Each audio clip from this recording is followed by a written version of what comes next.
Que a graça e a paz de nosso Senhor Jesus Cristo seja sobre a sua vida. Mais uma vez aqui estamos para compartilhar com você a leitura diária da Escola Bíblica Dominical do próximo domingo. Estamos estudando nessa semana a lição de número 2 do quarto trimestre de 2017. Quero pedir para você subscrever no meu canal. Visite também o nosso site www.moldado.com. No site você tem os vídeos e também o esboço de todas as mensagens que nós temos ali postado. Seja bem-vindo em nome de Jesus. A salvação na Páscoa judaica, ela aponta para o sacrifício de Cristo na dispensação da graça a qual nós estamos vivendo hoje. A salvação na Páscoa judaica, ela teve um Salvador. A salvação na dispensação da graça, ela tem outro Salvador. A salvação na Páscoa judaica foi uma salvação física e material, mas a salvação na dispensação da graça é uma salvação espiritual. Deus preparou Moisés durante 80 anos, chamou Moisés e o enviou para salvar o povo de Israel, que estava sendo escravizado em terras egípcias. Moisés, então, tirou o povo de Israel do Egito com uma ordem de Deus para levar este povo para o deserto, e no deserto eles então adorassem a Deus. Deus também tinha uma promessa para o povo de Israel, porque eles entrariam na terra prometida, a Canaã. Jesus também foi enviado por Deus. Ele disse: eu vim buscar e salvar o que se havia perdido. Ele convida: vinde a mim, todos vós que estáis cansados e oprimidos, e eu vos aliviarei. Jesus foi enviado por Deus para tirar o homem do mundo do pecado, para libertar o homem da escravidão do pecado e dar ao homem a liberdade para que ele adore a Deus, para que ele glorifique o nome do Senhor. Moisés tirou o povo de Israel que estava sendo escravizado pelo governo egípcio e levou o povo de Israel para que eles adorassem a Deus no deserto. Mas o povo de Israel no deserto murmuravam, reclamaram, e então somente Josué e Caleb entraram na terra prometida.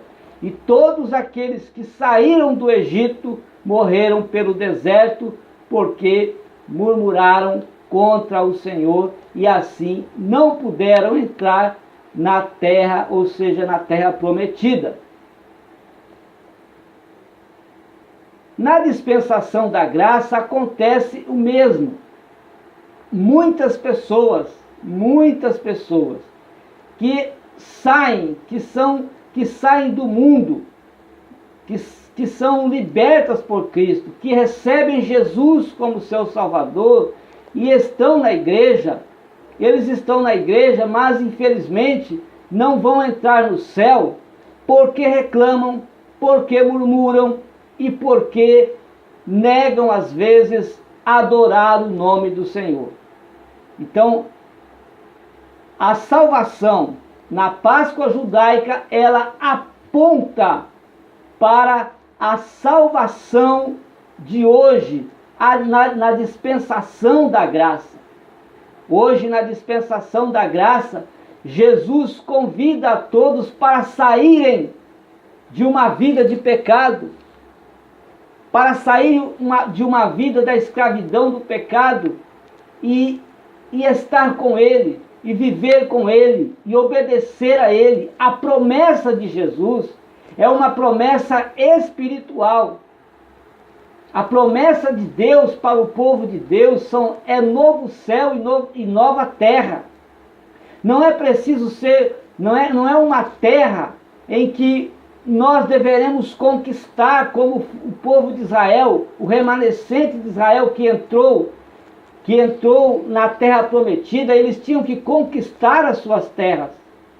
Mas o novo céu e a nova terra que Deus prometeu à igreja de Jesus não precisa ser conquistada, porque Jesus já preparou os céus, já preparou o novo céu e a nova terra para a sua igreja, quando na cruz do Calvário ele morreu por nossos pecados.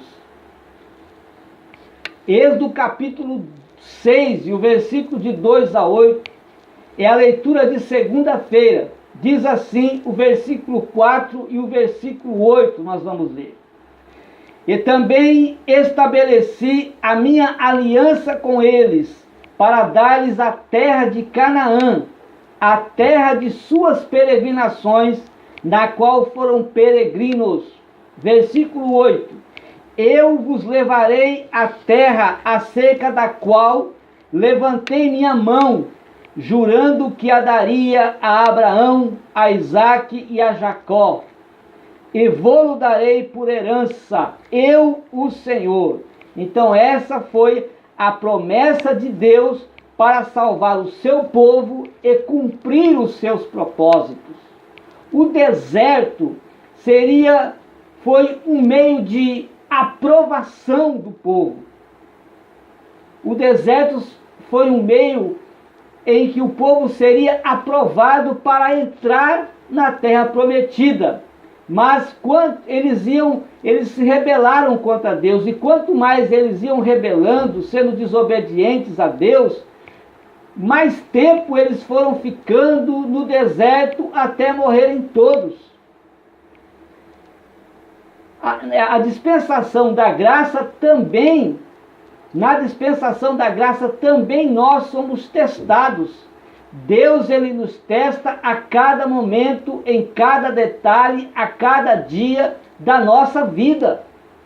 Mesmo aqueles que receberam Cristo como Salvador, que estão seguindo Jesus, são tentados a caírem em pecado.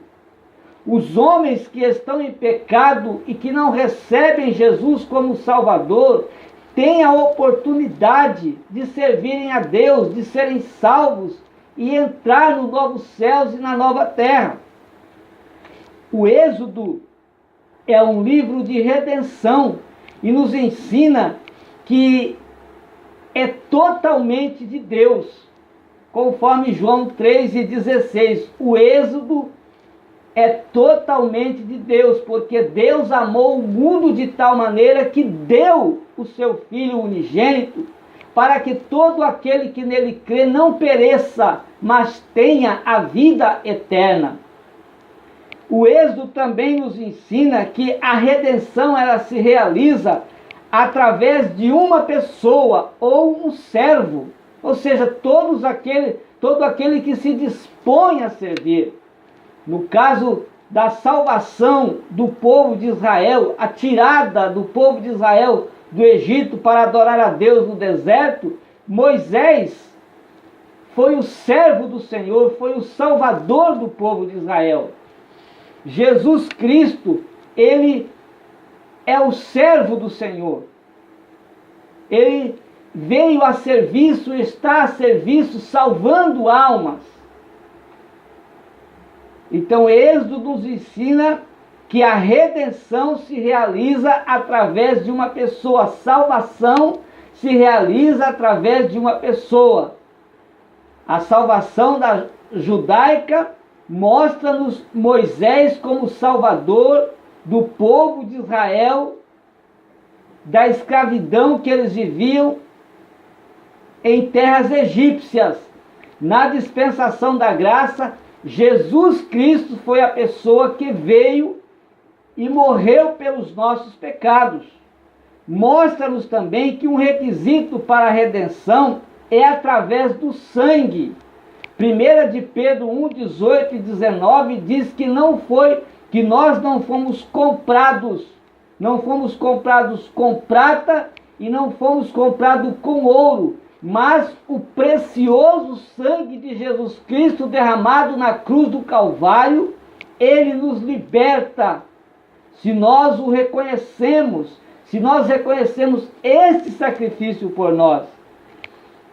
Também Êxodo revela o aspecto mais importante. E qual o aspecto mais importante senão a redenção? A redenção, que é a prova do poder de Deus. O propósito de Deus era levar o povo de Israel à terra de Canaã, à terra prometida. Um grande exemplo de todos os aspectos da redenção é demonstrado nos acontecimentos que tiveram lugar em relação com a libertação da nação de Israel e da escravidão egípcia. Como resultado do desafio de Faraó e sua amargura de coração, o seu povo teria que passar por algumas dificuldades. Deus manifestou o seu desagrado quanto a Israel sobre eles em forma de pragas, enviando pragas ali no Egito. As primeiras 3 pragas das 10 pragas que foram enviadas no Egito, Deus feriu os rios e as águas dos lagos e essas águas se tornaram em sangue. As rãs que também saíam e encheu toda a terra do Egito, também os piolhos que também em toda a terra do Egito afetaram todo o povo do Egito. Os enxames de mosca, a morte de todos os gados, ferida nos homens, granizo e fogo do céu, nuvens de gafanhotos e também a escuridão sobre a terra. Tudo isso afetou as terras egípcias, o povo do Egito. Mas Deus protegeu o povo de Israel, o seu povo.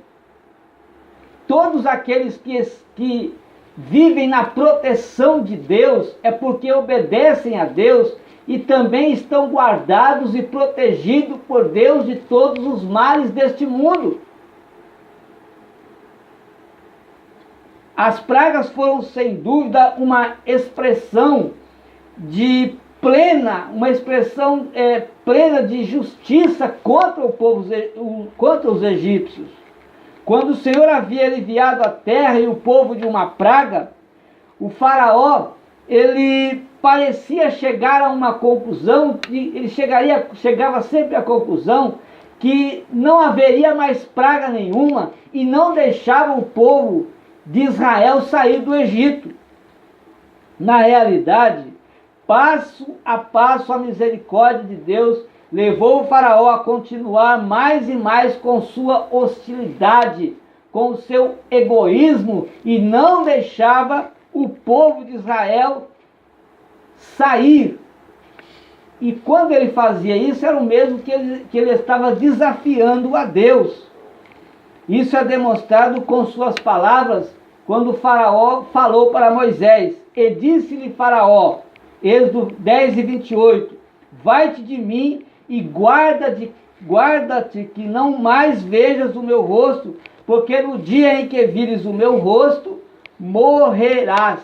Então, foi nesse momento que o Senhor traria a praga final sobre Faraó. Êxodo 11:5 diz, e todo o primogênito na terra do Egito morrerá, desde o primogênito de Faraó que se assenta com ele sobre o seu trono, até o primogênito da serva que está de trás da mó, e todo o primogênito dos animais. Depois disso, o faraó deixou ir o povo, e o povo então tomaram os despojos do Egito e seguiram o seu caminho para o deserto. No entanto, o faraó logo saiu em perseguição do povo de Israel, que já estava a chegar ao Mar Vermelho, parecendo que tudo estava perdido para os israelitas. Mas através do poder de Deus, as pessoas foram salvas e todo o exército de Faraó pereceram nas águas do Mar Vermelho. Às vezes, quando nós chegamos ao fim de todas as possibilidades humanas, a nossa confiança em Deus nos permite ouvir a sua voz e assim nós seguimos em frente. É por isso que nós devemos caminhar sempre caminhar, sem desistir, mesmo que as possibilidades humanas se desfaleçam, as limitações humanas, elas se acabam. Mas quando nós estamos olhando para Deus, Deus então nos protege, Deus então nos guarda. Levíticos capítulo 23, versículos 4 e 5 diz: essas são as solenidades do Senhor, as santas convocações que convocareis ao seu tempo determinado. No mês primeiro, aos 14 do mês, pela tarde, é a Páscoa do Senhor. É a Páscoa do Senhor. Então aqui nós vemos a Páscoa, uma das principais festas judaicas. Quarta-feira, Deuteronômio 16, 5 e 6 diz assim: não poderás sacrificar a Páscoa em nenhuma das tuas portas que te dá o Senhor teu Deus, senão no lugar que escolher o Senhor teu Deus para fazer habitar o seu nome. Ali sacrificarás a Páscoa à tarde, ao pôr do sol, ao tempo determinado da tua saída do Egito. E aqui nós vemos a celebração da Páscoa no local escolhido por Deus. Então a Páscoa, uma das principais festas judaicas, era celebrada em um local escolhido por Deus. Depois dos filhos de Israel terem se fixado na terra prometida, certas mudanças foram feitas e vários acréscimos vieram a existir na celebração da Páscoa. A Páscoa realizada no Egito foi uma Páscoa histórica e está relacionado à 10ª praga ao êxodo de Israel do Egito. Naquela ocasião, os israelitas eles foram instruídos a aplicar o sangue de um cordeiro ou de um cabrito às ombreiras e às vergas das portas, como sinal que lhes asseguraria segurança se ficassem em casa. Quando os israelitas se instalaram na terra prometida, não foi mais preciso aspergir o sangue como da primeira Páscoa, pois as futuras festas das Páscoas, ou seja, da Páscoa que viria, seriam realizadas depois do Êxodo. Foram sacrifícios comemorativos, sendo que o sacrifício no Egito, ele foi um sacrifício eficaz e necessário. Deus testava a obediência do povo de Israel, a fé do povo de Israel, e foi necessário. Depois que eles entraram na terra prometida, já a festa da Páscoa seriam comemorações de tudo aquilo que já havia acontecido. Os israelitas também deixaram de comer a ceia pascal em pé, ou preparados para uma longa jornada. Não mais precisava ter pressa, porque eles já haviam saído, já haviam deixado as terras egípcias, e agora eles estavam já na terra que Deus havia prometido para eles. Na Páscoa inicial, a Páscoa no Egito, não houve tempo de fazer a festa, a festa dos pães asmos, não teve tempo para isso. Somente foi comunicado ao povo que eles deveriam fazer, e eles assim fizeram de uma forma rápida. Naquele dia foi apenas um estágio de como deveria ser comemorada, sem tempo para uma festa que seria por dias de comemoração. Antes da construção do templo em Jerusalém, em cada Páscoa os israelitas reuniam-se segundo as suas famílias, e eles sacrificavam um cordeiro, retirava todo o fermento de suas casas e comia os pães asmos com as ervas amargas. O chefe da casa, ele recitava a história de como seus ancestrais experimentaram o êxodo milagroso na terra do Egito e a sua libertação da escravidão de Faraó. Assim, de geração em geração, o povo israelita relembrava a redenção divina e também o seu livramento do Egito. De acordo com fontes judaicas tradicionais, eles empregavam 4 cálices de vinho misturado com água, que a lei não fala sobre isso. Cantavam os hinos 113 a 118, conforme Isaías capítulo 30 e o versículo de número 29. Punham à mesa um prato de frutas desfeitas em vinagre, formando uma pasta, como recordação da argamassa que eles empregavam nos trabalhos que eles fizeram quando estavam no cativeiro egípcio. Depois da construção do templo, Deus ordenou que a celebração da Páscoa e o sacrifício do Cordeiro fossem realizados em Jerusalém. Faziam-se grandes preparativos em Jerusalém na época da Páscoa, visto que celebrar a Páscoa era um registro da lei para todo varão israelita e não israelita, se este fosse circuncidado.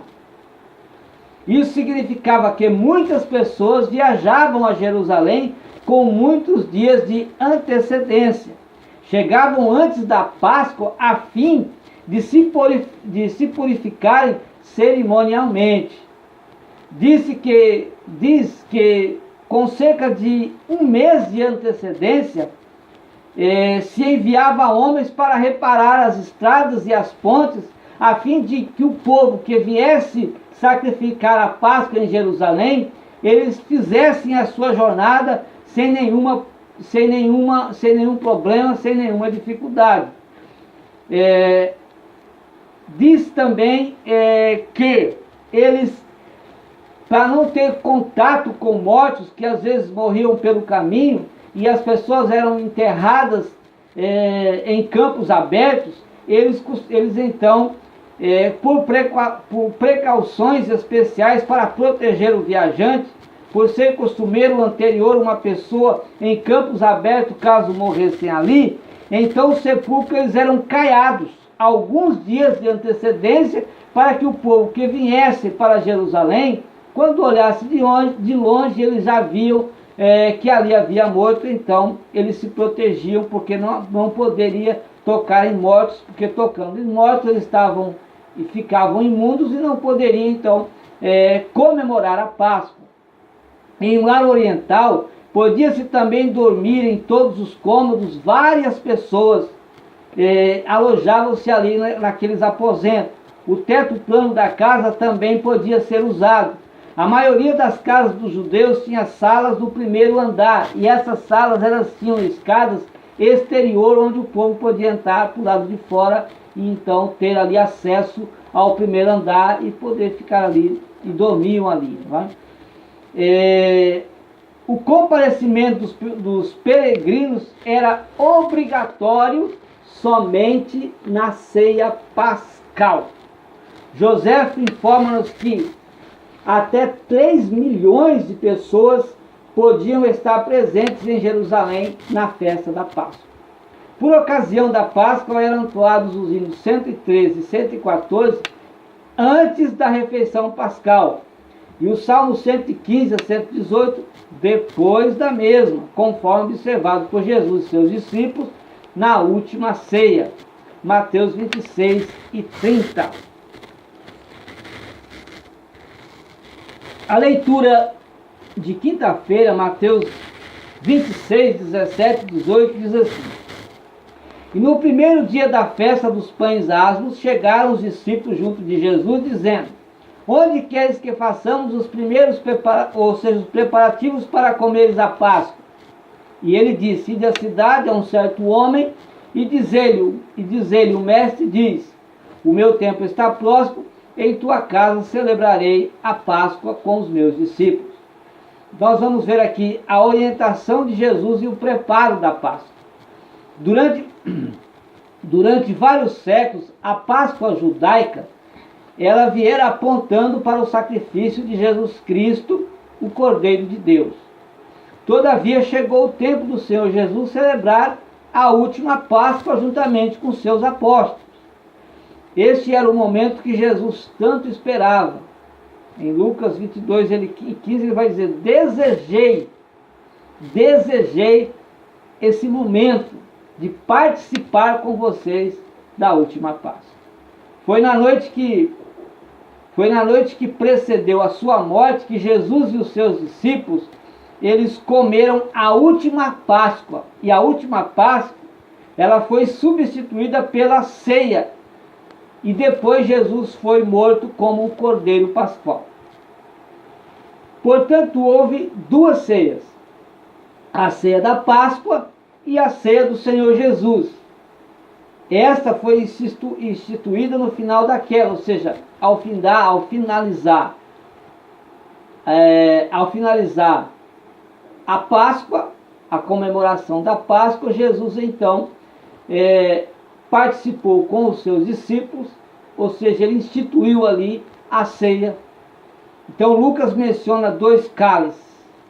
Mateus, Marcos e Lucas também mencionam ambas as ceias, e João somente cita a Páscoa. Marcos e Lucas, embora não estivessem presentes na ocasião, eles suprem alguns pormenores. Jesus tomou os elementos da Páscoa e deu à Páscoa uma nova significação. Mateus relata dizendo assim: enquanto comia, Jesus tomou o pão e, abençoando aquele pão, partiu e deu aos discípulos e disse: tomai e comei, isto é o meu corpo. Preste atenção, enquanto comiam. Então eles estavam participando da Páscoa. Enquanto comiam, aí Jesus toma o pão e ele vai agora instituir a ceia. E tomando o cálice, dando graça, Deus dizendo: bebei dele todos, porque esse é o meu sangue, o sangue do novo pacto, que é derramado por muitos para a remissão dos pecados. E digo-vos que desde agora não bebereis deste fruto da vide, até aquele dia em que beba de novo convosco no reino de meu Pai. E tendo cantado um hino, saíram para o Monte das Oliveiras. A Páscoa judaica encontra seu cumprimento e seu fim na vida, morte e ressurreição de Jesus Cristo. A Páscoa no Antigo Testamento e a ceia do Senhor Jesus no Novo Testamento, ambas apontam para uma mesma coisa: o sacrifício de Cristo. A primeira estava distante da outra por quase 15 séculos e tinha um caráter prospectivo, ou seja, a Páscoa tinha um caráter prospectivo. A segunda, a ceia do Senhor, que foi instituída por Jesus ao finalizar a Páscoa, também chamada de Santa Ceia, ela tinha um caráter retrospectivo, apontava também a morte de Jesus Cristo. A ceia do Senhor Jesus inicia uma nova era e aponta para uma obra já consumada. Podemos observar que duas festas uniram-se nessas celebrações. No cenáculo deu-se um acontecimento notável. A festa pascal foi solenemente encerrada e a ceia do Senhor Jesus foi instituída com uma solenidade ainda mais sublime do que a Páscoa. Portanto, naquela ocasião terminou um período, um período e agora estava iniciando outro, a dispensação da graça que nós estamos vivendo hoje. Então, Cristo era o cumprimento de uma ordenança e a consumação da outra. A Páscoa agora tinha servido seu propósito profético, porque o cordeiro que o sacrifício simbolizava ia ser morto naquele dia. Por isso ela foi substituída por uma nova instituição, apresentando a verdadeira realidade do cristianismo, como a Páscoa tinha apresentado também a verdadeira realidade, né, do judaísmo. Então a Páscoa tinha também ali o seu significado, o judaísmo, e a ceia do Senhor, o cristianismo. Na sexta-feira, Lucas capítulo 22, versículo 1 e 2, estava, pois, perto a festa dos ázimos, chamada Páscoa, e os principais dos sacerdotes e os escribas andavam procurando como mataria Jesus, porque temiam o povo. Agora, nós vamos ver aqui a conspiração contra Jesus antes da Páscoa. A conspiração para matar Jesus. É impressionante como certos líderes religiosos são capazes dos atos mais cruéis com aqueles que eles fazem oposição. Cheios de si e encantados com suas tradições, eles perseguem e às vezes destroem aqueles que os incomodam por viver uma vida reta. Se nós vivemos uma vida, procuramos viver uma vida de santificação, vivemos uma vida na presença de Deus, nós estamos incomodando aquelas pessoas que não vivem uma vida na presença de Deus. Por isso que Jesus disse que nós seríamos odiados por causa do seu nome, porque nós procuramos servir o Senhor, nós procuramos viver uma vida santa. E procurando viver uma vida em santidade, nós incomodamos aqueles que não procuram nada, que rejeitam Jesus como seu Salvador e não querem servir a Deus. Jesus teve que administrar essa questão desde o início de seu ministério público. Ele concentrou grande parte da sua atuação na Galileia, mantendo-se deliberadamente longe da Judéia, porque ali os judeus procuravam tirar-lhe a vida. Segundo Marcos, depois que Jesus curou em um sábado um homem que tinha uma das suas mãos mirradas, os fariseus saíram e começaram a conspirar com os herodianos contra Jesus sobre como poderiam matar Jesus. Agora, os fariseus, eles eram inimigos dos herodianos e os herodianos eram inimigos dos fariseus. Mas todos eram judeus. E agora, para conspirar contra Jesus, eles estavam se unindo. Não interessava a bondade, a graça e o poder de Deus que foi manifesto no milagre que Jesus operou. Para eles, o mais importante era a guarda do sábado. Esses mesmos grupos, eles aparecem depois tramando contra Jesus em seus últimos dias. Ocorre, porém, que os fariseus eram inimigos ferrenhos dos herodianos, porque esses eram judeus seculares. Os herodianos, ou seja, os fariseus, eles eram judeus seculares que apoiavam a família de Herodes. Os herodianos eram seculares, eles apoiavam a família de Herodes, que detinha o poder em Israel sob a autorização de Roma. Essas ideias de matar Jesus, contanto, não eram iniciativa isolada de alguns judeus, que, por exemplo, tentaram apedrejar Jesus em João capítulo 8, versículo 59, também 10 de João e também o versículo 31. O apóstolo João registra que, após Jesus ressuscitar Lázaro, houve uma reunião no Sinédrio. E essa reunião no Sinédrio foi uma reunião da mais alta corte judaica para tratar esse assunto. Qual assunto? Para matar Jesus. Alguém falou no meio daquela reunião: aí está esse homem realizando muitos sinais miraculosos. Se o deixarmos, todos crerão nele, e então os romanos virão e tirarão tanto o nosso lugar como a nossa nação. Daquele dia em diante, eles resolveram então tirar a vida de Jesus. Não apenas a de Jesus, mas também a vida de Lázaro, que era o homem em qual operaram o milagre. Os bons exegetas veem essa palavra como uma referência ao templo de Jerusalém.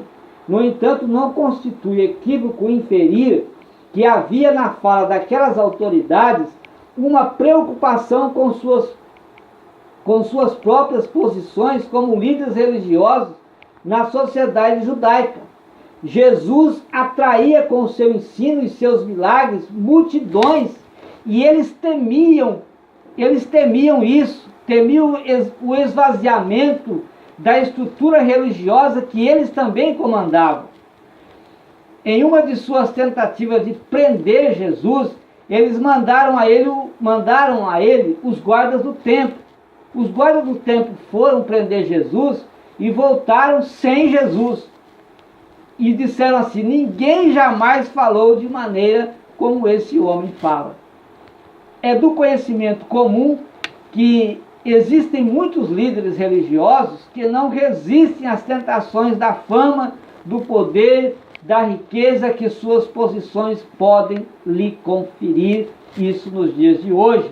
Segundo os estudiosos, os adoradores do templo eram explorados pelos mercadores que cobravam altos preços pelos animais que utilizados no sacrifício e também pelos cambistas que praticavam taxas abusivas ali no templo. Tudo isso é para o bem da aristocracia sacerdotal que lucrava a custo dos peregrinos que vinham a Jerusalém comemorarem a Páscoa. Jesus, em um dos seus últimos gestos de pregação, entrou no templo, expulsou todos que ali estavam comprando e vendendo e os acusou de terem transformado aquela casa de oração em um covil de ladrões. Foi um forte golpe na moral dos seus algozes que definitivamente se consolidaram na ideia de matar Jesus. João capítulo 1, versículos 35 e 36, diz assim: no dia seguinte, João estava outra vez ali, e dois dos seus discípulos. E vendo Jesus passar, disse: eis o Cordeiro de Deus que tira o pecado do mundo. Jesus é o Cordeiro de Deus que tira o pecado do mundo. E por ser Jesus o Cordeiro de Deus que tira o pecado do mundo, ele então foi perseguido, era sempre perseguido por Satanás, pelo diabo, que queria desfazer com a obra do Senhor na face da terra naqueles dias, não é? E então ele vai usar um homem. Nós vemos aqui a ambição. A traição de Jesus é um dos relatos mais dramáticos e tristes do Novo Testamento. Jesus foi traído por alguém que compartilhava da sua intimidade. Judas, conforme relata Lucas, foi escolhido pelo próprio Cristo para ser um dos seus apóstolos. O que levou, portanto, Judas então a agir da forma que ele agiu? Os textos paralelos sobre o relato da traição mostram que Judas era avarento. Judas amava o dinheiro e a ambição levou ele a entregar Jesus. Há muito tempo os líderes religiosos procuravam uma oportunidade para matar Jesus, mas além de não encontrá-lo, eles ainda temiam o povo. Jesus é o Cordeiro de Deus que tira o pecado do mundo. É bom sempre lembrar disso. Lucas mostra que o diabo entra em cena para afastar esse obstáculo. O terceiro evangelho, o evangelho de Lucas, já havia mostrado, por ocasião da tentação, que o diabo tinha se apartado de Jesus até o momento oportuno. Sabendo que Judas estava dominado pela ambição, veja que Judas abriu brecha para que Satanás entrasse. Ele já estava dominado pela ambição. Aí o diabo entrou e vai agora incitar Judas a procurar os líderes religiosos para vender Jesus. O preço foi acertado em 30 moedas de prata. Quando Judas é responsabilizado por seu ato, a Escritura mostra que ele não estava predestinado a ser o traidor de Jesus. Ele fez isso porque não vigiou. A ambição foi brecha para Satanás entrar na sua vida e fazer de Judas um traidor de Jesus. E é o que acontece conosco se nós não vigiarmos. Quem não vigia termina vendendo ou negociando a sua fé. Na esfera religiosa, os conflitos entre Jesus e os líderes religiosos de Israel começaram muito cedo. As libertações, as curas e a autoridade com que Jesus transmitia a palavra de Deus fez com que multidões passassem a seguir Jesus. E começa aí as perseguições, porque as multidões estavam seguindo Jesus a cada dia mais. Para esses líderes, alguma coisa deveria ser feita, e com esse intuito, eles então reuniram o Sinédrio, e a decisão foi pela morte de Jesus. O passo seguinte foi fazer um processo formal contra Jesus, onde ele seria falsamente acusado de ser um sedicioso que fizera Israel se desviar. Para os líderes religiosos, Jesus era um herege, acusado de ter blasfemado o que deveria ser tirado de cena a qualquer custo, mesmo que fosse a morte. Todavia, Israel, nos dias de Jesus, estava sob a dominação romana, e os líderes judeus não poderiam conquistar o seu intento sem a aprovação do império. Lucas deixa claro que a acusação dos líderes judeus feita a Jesus era tríplice: desviar a nação, proibir os judeus de pagarem impostos. Eram essas as acusações: desviar a nação, proibir os judeus de pagarem impostos a Roma e afirmar que ele e não César era o rei. Em outras palavras, Jesus foi acusado de sedição. Desviar os judeus de sua fé não era crime para Roma, mas a sedição de fazer o povo se levantar contra o império real, contra César, era. Então os romanos não toleravam nenhuma forma de levante para o Estado, e estipulavam para esse tipo de crime a pena capital. A pena capital imposta pelo Império Romano aos condenados se dava através da crucificação. Os pesquisadores são unânimes em afirmar que essa era a mais cruel e mais dolorosa forma de execução, ou seja, de morte. Joséfo, historiador judeu, informa que antes da execução, os condenados eram açoitados e submetidos a todo tipo de tortura, e depois era crucificado do lado oposto do muro da cidade. O Cícero, também historiador romano, ao se referir à crucificação, afirmou que não havia palavra para descrever aquele ato, aquela crucificação tão horrenda. A mensagem do Império Romano era clara: para os que cometessem tal crime, deveriam ser crucificados. Isso aconteceria com quem se levantava contra o Estado ou contra o governo romano. Jesus, portanto, sofreu as dores da cruz. De acordo com os evangelhos, ele foi açoitado, escarnecido, ridicularizado, blasfemado, torturado e forçado a levar a cruz, e depois, por fim, Jesus foi crucificado. Para muitos críticos, Jesus não passou de um mártir como foram tantos outros líderes judeus que viveram antes dele. Todavia, a teologia lucana depõe contra essa ideia. O que se espera da morte de um mártir não pode ser encontrado na narrativa da morte de Jesus. Para Lucas, Jesus morreu vicariamente pela humanidade. A relação que Lucas faz do relato da paixão com a narrativa do servo sofredor de Isaías 53 mostra isso. O servo sofredor Jesus justifica a muitos.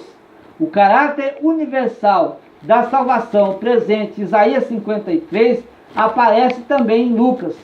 Jesus, portanto, é o servo sofredor que se humilha até a morte e morte de cruz, mas também ele foi exaltado e glorificado por Deus pela obra que ele realizou. Então, a salvação na Páscoa judaica, ela aponta para o sacrifício de Cristo em favor da humanidade, para libertar, para livrar, para dar liberdade ao homem de adorar a Deus, de viver uma vida cheia de paz, de viver uma vida cheia de esperança, de viver uma vida cheia de alegria, de viver uma vida sempre na presença de Deus, aguardando a firme esperança de estar com o Senhor brevemente, porque breve Jesus vem para levar aqueles que estão libertos do pecado e servindo ao Senhor com fidelidade. Deus abençoe a sua vida, Deus abençoe a sua família e até a próxima leitura diária da Escola Bíblica Dominical.